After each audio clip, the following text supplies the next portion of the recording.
This book should have been called When Everyone is Watching, because seriously, everyone in this novel admits to peeking in their neighbors' windows, like, all the time.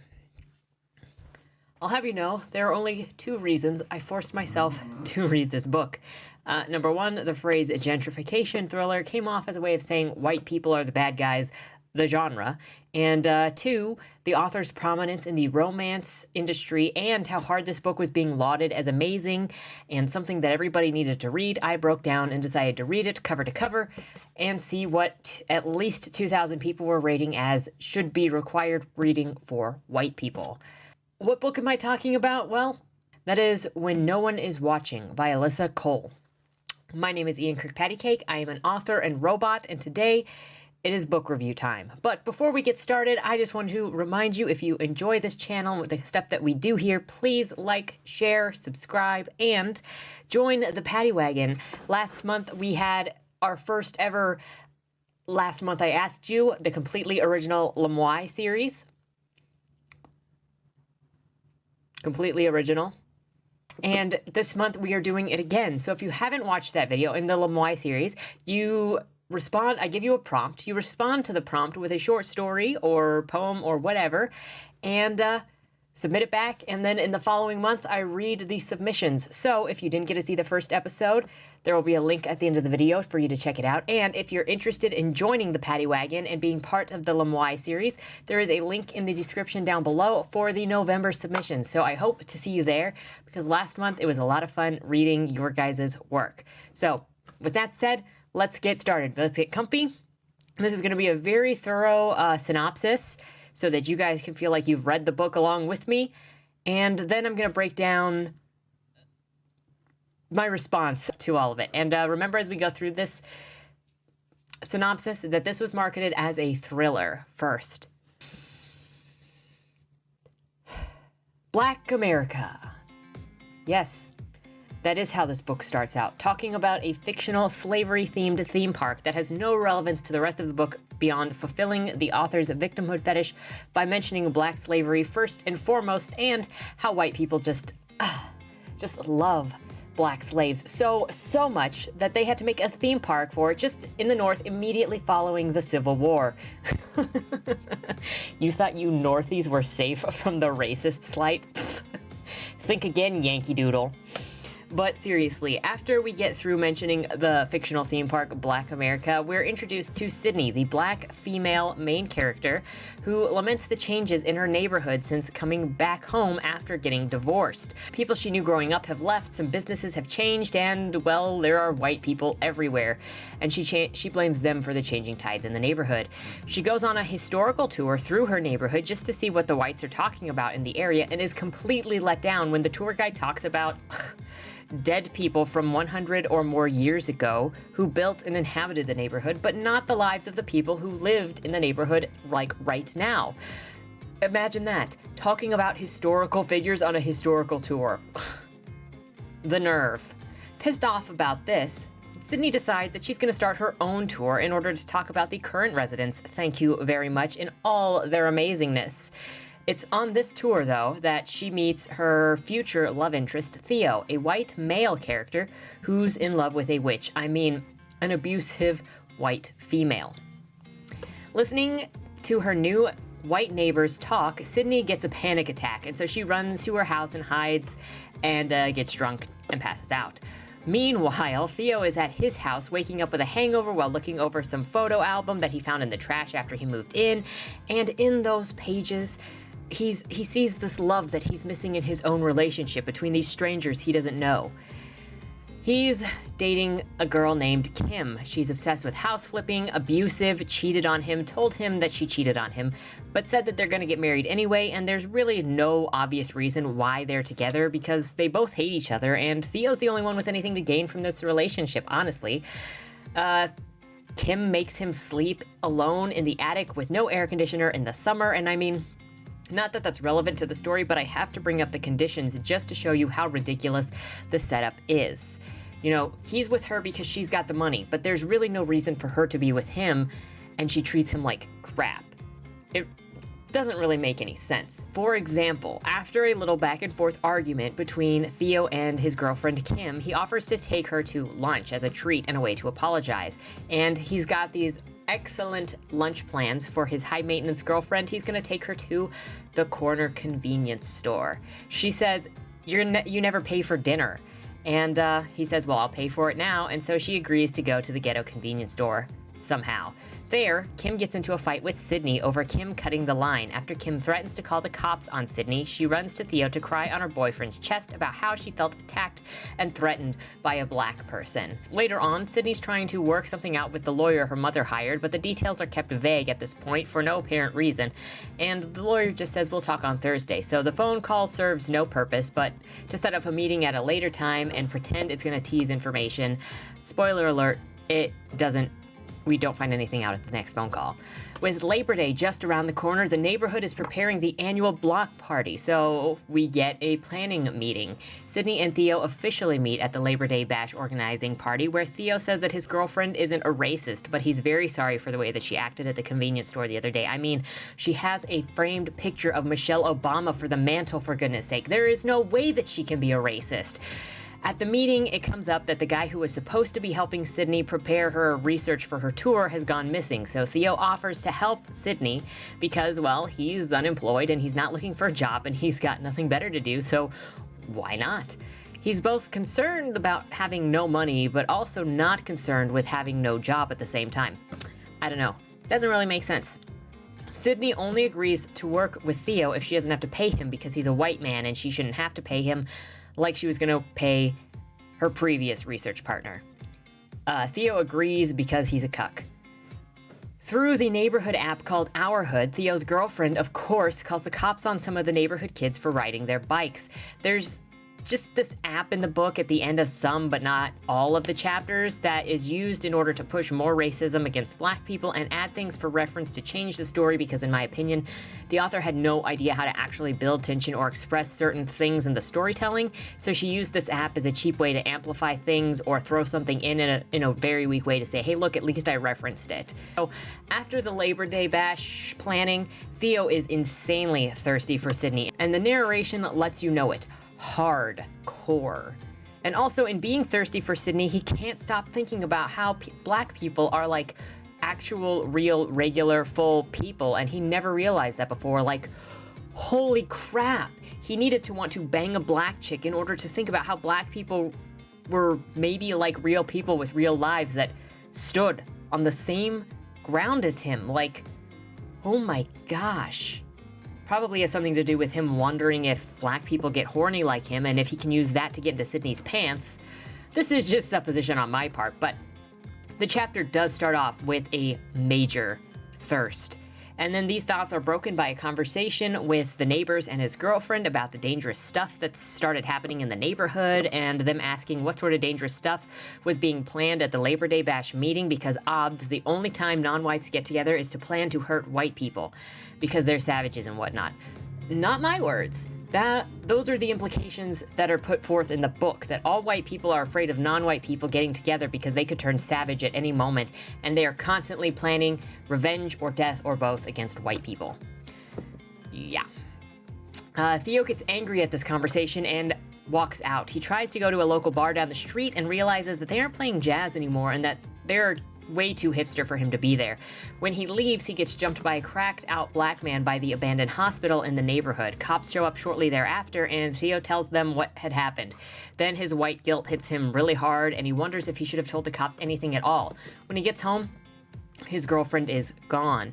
The next day, Sydney runs errands. She calls for an Uber, and when it gets there, she's sure that the Uber driver is going to kill her just before he drops her off. I mean, can you blame her? He's white, an ex-cop, and wearing a Red Sox hat. It's an easy mistake, okay?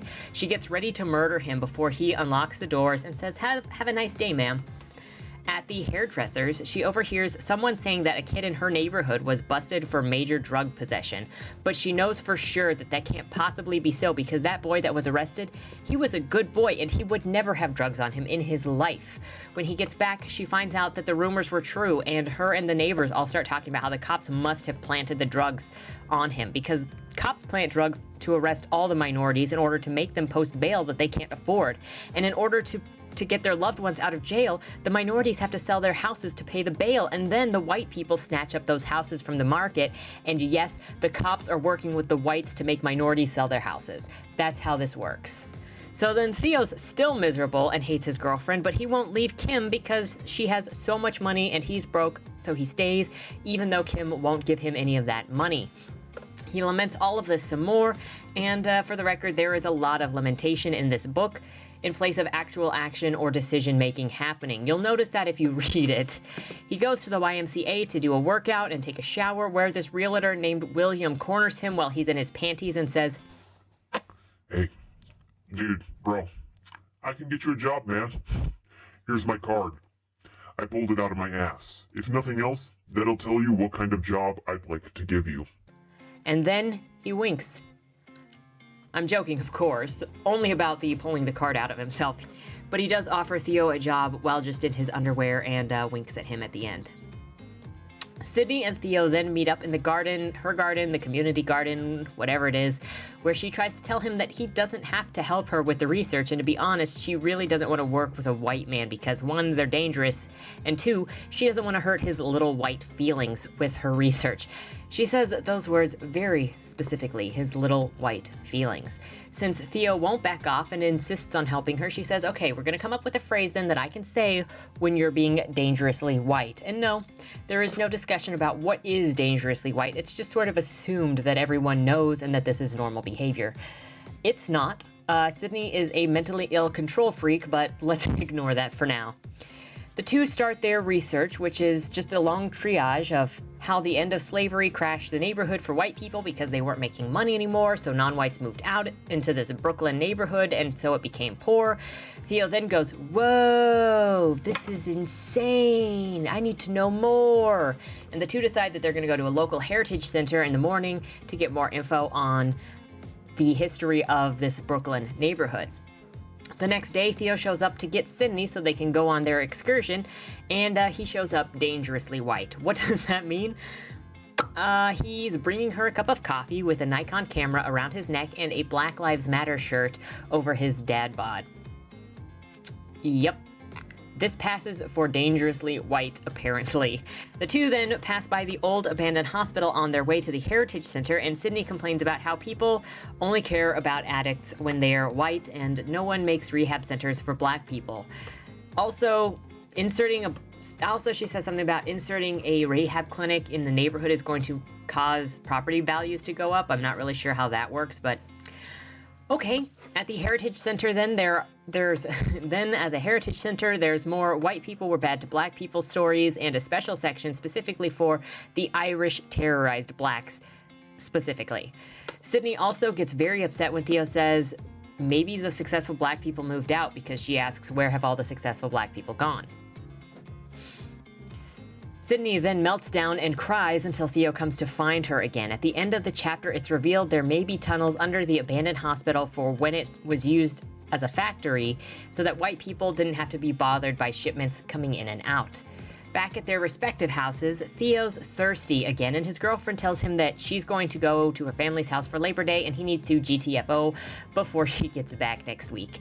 Theo gets drunk, passes out, wakes up to somebody attacking his neighbor in his neighbor's house, and then passes out again and thinks it was kind of a fever dream or a drunk dream, whatever. The next morning, Sydney is also dealing with a hangover from alcohol and drugs. Nothing hard like cocaine, more like Ambien or a mood stabilizer. A white man in an electrician's uniform comes to her door. She's sure that he's tried to kill her, so she doesn't let him in. Fortunately, Theo shows up just in time to scare the guy off. Oh, and the lawyer from the previous chapters tells Sydney that there's no one that can help her, flat out, and have a good day. Sydney and Theo go for breakfast and try as she might, but Sydney can't get her BFFL to text her back, and it's been a couple of days now. She thinks that she's made her friend mad, but doesn't know what's up and doesn't know why and doesn't know how to reach her. During breakfast, Theo reveals that he lied on his resume to get the job that he'd previously had, and that's why he was fired from it. Sydney says that she has no sympathy for a white guy, so don't freaking ask for it. They finish eating and head to the church across the street to ask the local historian some questions, and she tells him about redlining, racism, and that white people have just bought the church from whoever owned it, and they're going to turn it into a racist private school because all private schools are racist. That's what's said here. When the two leave the church, Sydney says how hard it is to watch her friends and family move away, and Theo decides the only reason that he was able to buy a house in this neighborhood was because he was white. Sydney then tries to get help from a bunch of nonprofits in the area, but they all tell him that they can't help her. At this point in the story, we still have no idea what she's trying to get help with. There have been no hints, no anything. It's all just kept really vague for the point of suspense, I think, but that doesn't really help suspense to purposefully keep your reader in the dark from something that your main character knows. Depressed, Sydney obviously needs a drink and goes to the corner store she usually frequents, but it is closed. So she goes home, reads some of the paperwork about the neighborhood plans and the pharmaceutical that's moving in that her friend got her, and then she goes looking for her best friend in her apartment, but finds it empty and finds a check for $50,000 from the realty company that's been selling out the neighborhood. This is the point when betrayal has struck. Drea, best friend, sold out. Can't trust anyone, apparently. Sydney goes home, sulks, gets drunk, passes out. The evil white neighbors then talk about the electrician guy on the app, who's just kind of going around doing estimates, and he's a good dude. Don't worry your pretty little head about it, winky face. He's a good guy. The next day, Theo and Sydney go for more information on the neighborhood and visit a group of older non-white folks called the Day Club Crew. Theo learns more about the victimization of black people in the neighborhood by white people, starting riots and looting and attacking people. They talk about how property ownership equals power and how whites only sell to whites and blacks only sell to blacks until black people had stopped buying property. And then one of the older black ladies screams that white people have destroyed and looted and set fire for the purpose of stealing everything from black people, because they want to profit at the expense of others. She then claims that Theo is a co-conspirator by virtue of being white. He has to be involved. He's one of them. She screams in a hysterical delirium until the main couple gets out of that place. On the way home, Theo and Sydney stop at the corner store that had been closed, except now it's been replaced by a bougie corner store with sandwiches, fresh produce, kombucha, and a white male cashier instead of the Middle Eastern guy named Abdul. The cashier tries to steal $10 from Sydney when she gives him a $20 for the kombucha, and he doesn't give her her change back, and he would have gotten away with it too, except Theo doesn't let the guy take the money. And from one white man to another, the cashier goes, "Oops, my bad. Shit happens, am I right? Sorry, Mr. White Guy." And then gives Theo Sydney's money back. Sydney gets angry and calls Theo dangerously white for doing this and fires him as her research partner. Yes, you heard that right.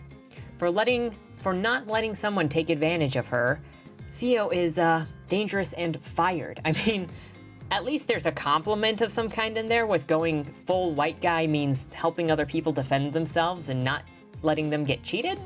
I really didn't understand what the anger was for, and maybe somebody can explain that to me. But she didn't even try to fight for the money. She just said, "Hey, you need to give me my change," and he said no, and she was like, "Fine," and walked out.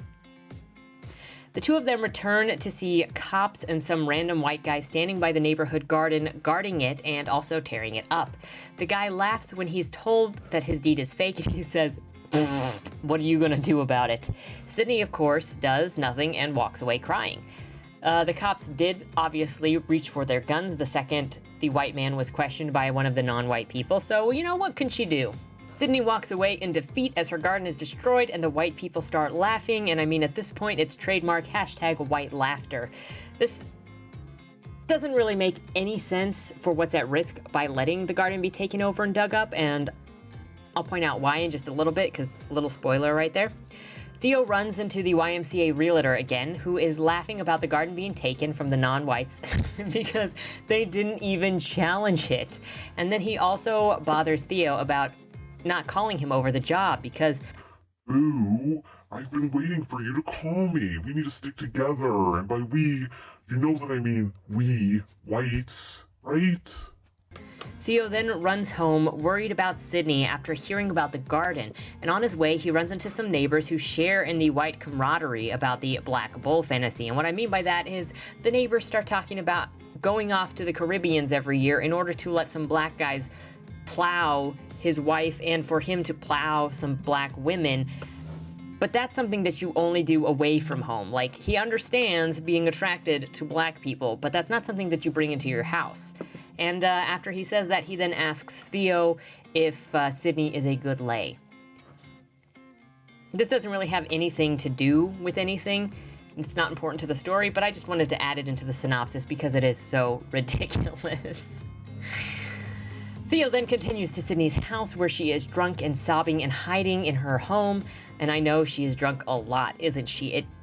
It just turns out that way. Anyway, she makes Theo tell her the whole story about his life, and he admits that he worked for the Russians, and that he sold drugs, and that he then worked for the mob, and that he committed a huge, massive fraud and stole a lot of money from the accounts from his previous job, and that is actually why he was fired. Then there's no explanation as to why he's not in jail or how he's not in jail, but at this point we can just assume that he's free because he's white, and in this universe, they don't arrest white people for anything, even if it's white people stealing from other white people, apparently. I really don't know. No one ever asks why he's not arrested, how he's not arrested, and how he was stealing the money from multiple accounts at his job with no repercussions whatsoever. They just decided to fire him and they weren't going to talk about it at all. Theo then says that it's okay that he was stealing money from these people because screw rich white people and that they didn't earn any of their money anyway. He says that rich white people never earn their money and they never need their money either. They just steal it from other people so that they can't have it. But just so you know, everyone else who isn't white earns their money and they actually need it, which is why it's okay to take it from the rich white people. After Theo shares this, Sydney then feels comfortable enough to share that her mom fell for a reverse mortgage scam and then killed herself. But she told Sydney to pretend that she was still alive even after she died so that the reverse mortgage people couldn't take the house. Yeah. She put her daughter in this horrible position of fraud and lying after she killed herself, after her daughter just went through a divorce. And then she made Sydney bury her body in the community garden, which is currently being dug up, which made me wonder why she gave up on trying to get that community garden back from the other people, because her life is virtually over if they find that body. It's a little too much effort. She yelled a little bit and walked away. That's all her freedom was worth, apparently. Knowing this, Theo then tries to help and goes looking for the body in the garden, but it's not there. When Theo gets back, Sydney and Theo then have sex, and then Sydney tells Theo about her conspiracies of the whites pushing for control and slavery since the 1600s to now, and they do it by controlling everything: banks, cops, prisons, realty, hospitals, pharmaceutical, media, government, everything that you can think of. The whole purpose is to keep black people enslaved now, and that slavery has never actually ended. The two go to Theo's house now, and Sydney sees messages on an unlocked iPad about murdering her. She suspects Theo is plotting with his girlfriend and has betrayed her, so she leaves. At her own house, she's hunted by the man dressed in the electrician costume, and she runs into her mom's closet to get her mom's revolver, then disappears into a servant's staircase that's behind the walls and escapes the guy. In the servant's staircase, she finds her best friend's dead body with the phone in her hand, just enough battery left and the screen illuminated so she can read, "I'm so sorry," before the battery dies, and it all goes away. Theo and Sydney then work together to kill the man who was hunting Sydney down, and they flee the scene before anyone comes in and sees that the job was not finished. It's a pretty merciless killing, too, where Sydney shoots the guy and then Theo stabs him in the face repeatedly until he is unrecognizable. It turns out that the guy was the one that Theo's girlfriend cheated on Theo with. I don't know why you'd send somebody important to go and do grunt work like this, but apparently the all-powerful whites have to do their own bidding at the same time. I don't know. Maybe the boyfriend was just a pawn, but who knows, really. After Theo and Sydney make it into the streets, they realize that they are trapped. Cops are lining the streets in riot gear. The power is cut. This whole thing was a setup for looting and violence. And the cops call everyone aggressive so that they can start attacking people. The neighborhood disperses into their houses for protection, but Sydney and Theo have a different idea. In the abandoned hospital down at the end of the block, they see lights on one of the floors, and it has to mean that the bad guys are currently there right now. In the middle of this riot to raise the neighborhood, they are up there talking about their plans, talking about the riot, unguarded, and just having a friendly stroke meeting about their brilliance and what they're going to do with this neighborhood once it's raised at the end of the night. So, obviously, Theo and Sydney decide they need to go to the hospital to put an end to this madness. Of course, they can't get into it directly, so they use the underground tunnels from the corner store to get to the hospital. And it turns out, once they get inside, that everyone that had gone missing in the neighborhood had actually been abducted and turned into test subjects for opiate addiction trials. The white people, the neighbors, the lawyers, the realtors, Theo's girlfriend and her family, yeah, you know all of them? They were in on it this whole time. The kidnapping, the abduction, the opiates, the taking the property. They were all in on it. In a meeting on the top floor, the evil whites just talk about their evil plans right there, as if for the very first time to brag about what they're gonna do, how they're doing it now, and they're kind of verbally jerking off at the idea of what they're doing. Then they throw back their heads in delighted white laughter, pleased with themselves beyond all reason, as you do. Sydney and Theo then have a shootout and kill them all. While making their escape, a new bad guy shows up, though, with 2 henchmen who knock them out. But don't worry, this is resolved within 5 pages, as the bad guy disappears and the henchmen are killed by the old people crew that was mentioned in that one chapter forever ago. The neighbors all help the test subjects escape through the underground tunnels, and then they set parts of the neighborhood on fire to warn off the whites because you're not welcome here. In the end, one of the neighbors named Jamal talks about a forum that he belongs to where other people are talking about disappearances and white people moving in places like Detroit and some other cities. Some other cities and minorities are being targeted, just like Brooklyn. The end. So let's do a breakdown of my critique on the story itself. The characters in general were all really just flat the whole way through. The ones that were supposed to be considered jerks were mean for no reason all the way through the novel, with no levels, no diversity. The white people who weren't Theo were slimy, constantly winking at each other, laughing at everything they said, and there was no subtlety in the way that they acted in a bad way.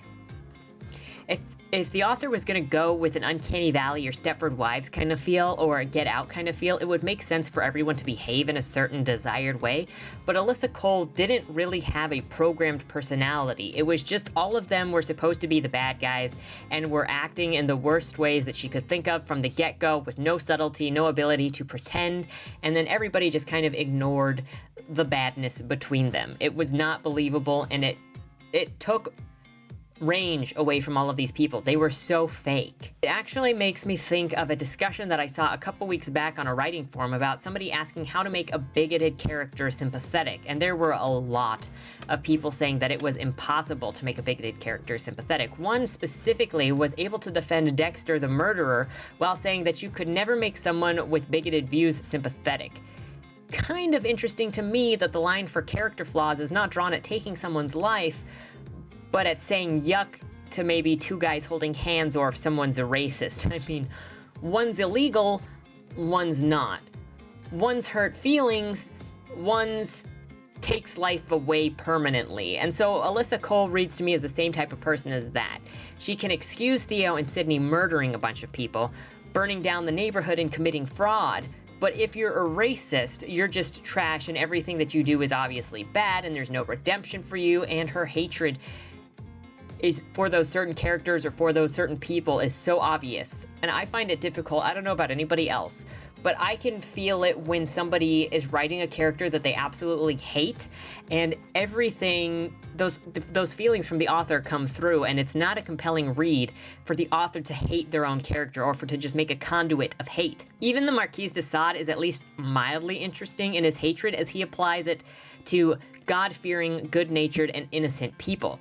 When you write your mean characters as mean and despicable as they can be because you want people to hate them and never be able to sympathize with evil, you really just force the reader to not care at all.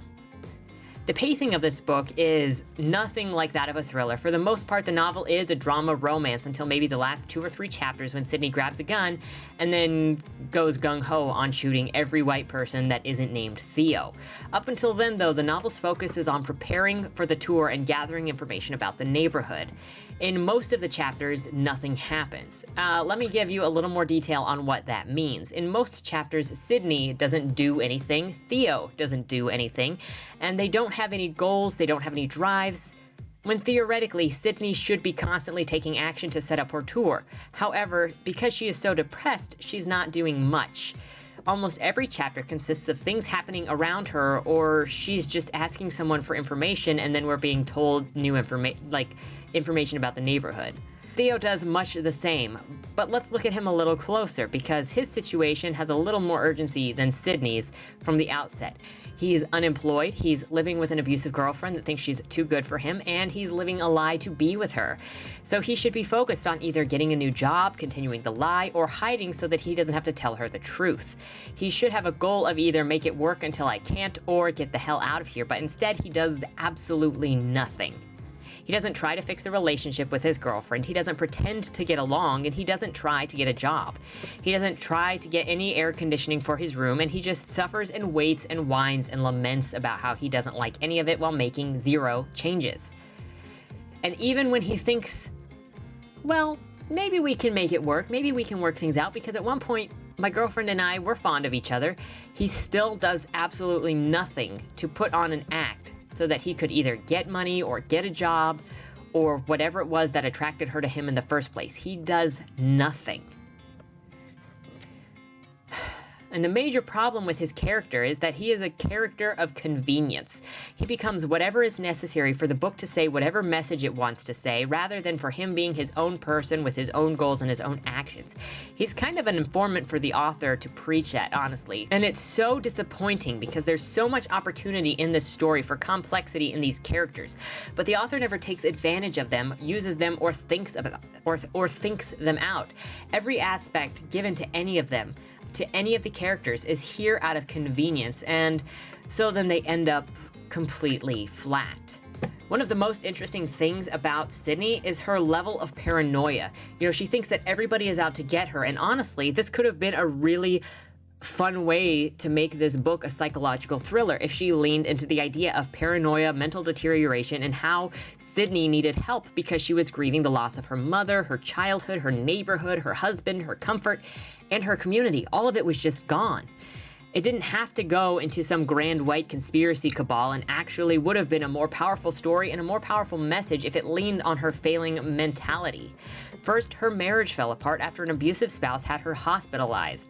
Then she learned that her mother's home was going to be taken away. People in the neighborhood were leaving. The businesses and faces of the neighborhood that reminded her of everything good in her life were gone, just as her abusive husband took away the future that she'd been looking to have. And then, at least after that trauma, she still had her mother, until her mother committed suicide. That would have been the perfect thing to throw her into a grief that destroyed her mentally and made her unable to see reality anymore, falling more and more into why is everything happening to me at once, but not willing to ask or reach out for help because she didn't, one, know who to trust, and she, two, was taught not to trust anyone anyway via her ex-husband and even her mother, who said, don't trust anybody because everyone's always waiting to take away from you anything that you have the moment you show weakness. That is even a good character arc for her to learn to trust Theo and ask Theo for help, but we never get to see that. We never see her grow in that way. There is so much potential in this story, but the author doesn't choose to use it. Instead, the author felt obsessed with telling a story about race, about killing the bad white people, and humiliating/guilting Theo. Gentrification isn't the only thing shifting Sydney's life around, but by identifying the white people as doing this to her and doing this to her community, she can thrust all the pain and blame and angst and problems onto something else that stops problems from being her own or her mother's fault. Think of how her mom fell into a reverse mortgage scam. That is just one of millions of people, or more than that, who do that. Think about her neighbors being picked up for drug possession. If she just refuses to believe that they are that kind of person, then she can reject personal responsibility and say that everyone else is wrong or everyone else is evil. The idea of lack of personal responsibility is further pushed when she discovers the check from her best friend's house from the realtor company. She blames them, the white people, for her friend's loss of loyalty. She blames white people for her mother's suicide. She blames white people for her changing neighborhood. This story should have been about the mental deterioration and brokenness of this woman who can't ask for help pathologically after everything that's happened to her and her disconnect from reality. Then we get into each chapter recaps information and situations that were just experienced, and it's not exclusive to switching perspectives as we go from a Sydney chapter to a Theo chapter, but also a Sydney chapter to a Sydney chapter will still recap information that we got from the previous chapter. This kind of thing just stands out, especially when switching perspectives, and it slows down the story and the reader so much. Now let's get into a bit of the plot critiques. First, there's some questionable logistics on just continually removing non-white people and having enough white people to fill in for them. So, what is interesting, and I'm not going to spend a whole lot of time on this, but what is interesting in this is that this story revolves around the idea of white people moving into a neighborhood, displacing and removing the current population. Take that into consideration, and if we look at legitimate demographics of the United States, the white population has been decreasing steadily since the 60s, but the population of the United States itself has been going up. If moving people into a neighborhood equals targeted destruction of that community, when it's set in current year and the population is constantly going down anyway, then what's it mean if the national population of a certain demographic keeps going down, but the national population, it keeps going up?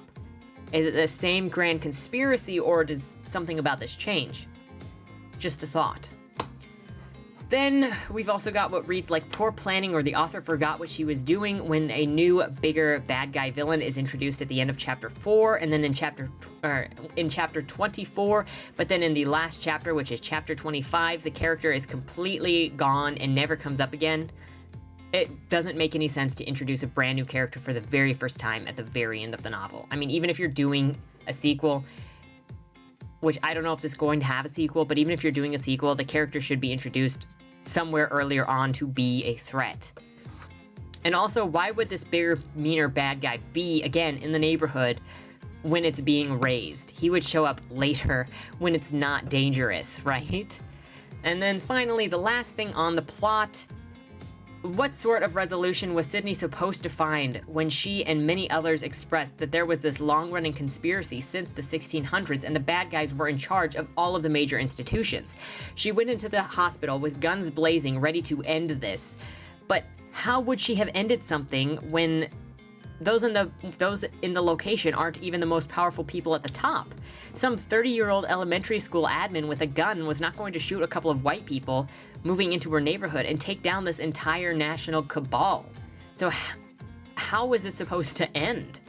Alyssa Cole made her target way too big, and it just lends itself more into Sydney being absolutely insane and having a mental breakdown this whole entire time. And maybe she didn't actually kill a cabal of people in an abandoned hospital, but shot up actual doctors and employees who were just there working like normal people. But in her head, she saw this whole other thing that was part of this conspiracy, and she couldn't see out of it anymore. At least that makes the plot more interesting, in my opinion, but man, I don't know. I can't keep covering up for bad writing and making sense of this plot that doesn't make any sense. Moving on to dialogue, there are just 2, maybe 3 quick notes on this. Number 1, there was so much exposition in dialogue, like holy crap, stop. It doesn't have to be ignored all the time, but defaulting on exposition and explanation as dialogue is bad and boring and slow. Number 2, we hear about men writing women badly often, but can we get a quick second to talk about women writing men badly? The scene between Theo and the realtor in the locker room read like the only time the author had seen 2 men interact was in a man-on-man smut story written by a woman. And I was waiting for Johnny McGovern to pop out of the showers at any minute. Oh, I don't know, man. I mean, I like to do manly things. You know, just manly guys doing manly things. You know what I mean? Number 3 is, where do you go to write white people like this? If they weren't diabolically plotting, they were tossing their heads back in laughter to punctuate their evil deeds every single time. It was compulsive. Say something mean, toss your head back in laughter. Talk to a white person, toss your head back in laughter. I mean, maybe white people do that, and I just don't notice because I'm white and it's natural to me. We may never know. So let's talk about Sydney. She is an extremely flawed character. That it's beautiful. She's an alcoholic, irresponsible, narcissistic, bossy, aggressive, angry, delusional, vengeful, and racist. An example of this is in chapter 1 when she says, quote, "I feel a tinge of dread every time I see a new white person on the block," and when Sydney says tearing stuff apart is a genetically inherited trait of white people. But that's not even the most interesting thing about her. Sydney's story is actually the story of a villain, and I'll tell you why. There's one particular moment more than halfway through the book when she felt just like Arthur Fleck from the 2019 Joker movie. After she sees the message on the iPad at Theo's house, she makes a beeline for her house to get herself a gun. And while she does that, she says, quote, "I came back to Brooklyn to find home, and these bastards have taken even the comfort of the familiar from me, taken my mother's dignity and my best friend's loyalty and my community. I can never get these things back, and they think that they'll get away with it because no one cares. They don't count my pain, our pain, in their idea of care. They're gonna learn today." How is that any different than this? If it was me dying on the sidewalk, you'd walk right over me. Nobody thinks what it's like to be the other guy. What do you get? I don't think so. When you cross I think a we're mentally done ill with you, loner Joe. with That's a it. society that abandons him and treats him like trash. Call the police, I'll Gene. tell you what you get. Call the police. You get what you fucking deserve.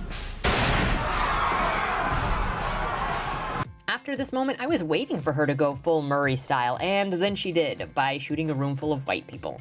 Sydney also associates the sight of the American flag with invading armies and destruction. That tells you what she thinks about her countrymen. She doesn't see them and her as being on the same team.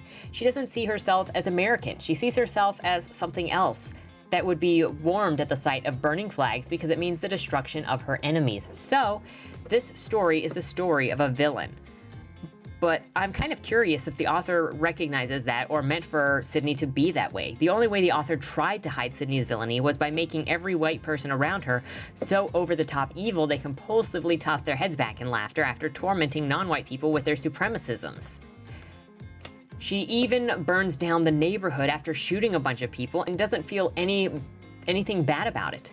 Maybe Alyssa Cole does realize or know that her character is a villain, but based on the comments that I see for this book and how every white people should read it to know how they're terrorizing other people, I'm not convinced that many of the readers, and maybe even Alyssa Cole, recognize that she is a bad character. If this book wanted to be a thriller, my suggestion is that this needed to set up the status quo in the first 5% of the book. That is, set up Sydney being home, her doing her neighborly things, and then start off with her discomfort at seeing Theo and Kim move into that house that used to belong to a neighbor that she knew really well. She could be introduced to Theo's girlfriend as a bitch by having Kim yell at Theo while they moved in because he'd stopped to talk to Sydney and get to know her, and Sydney could show her disinterest in thinking, well, that's not my problem.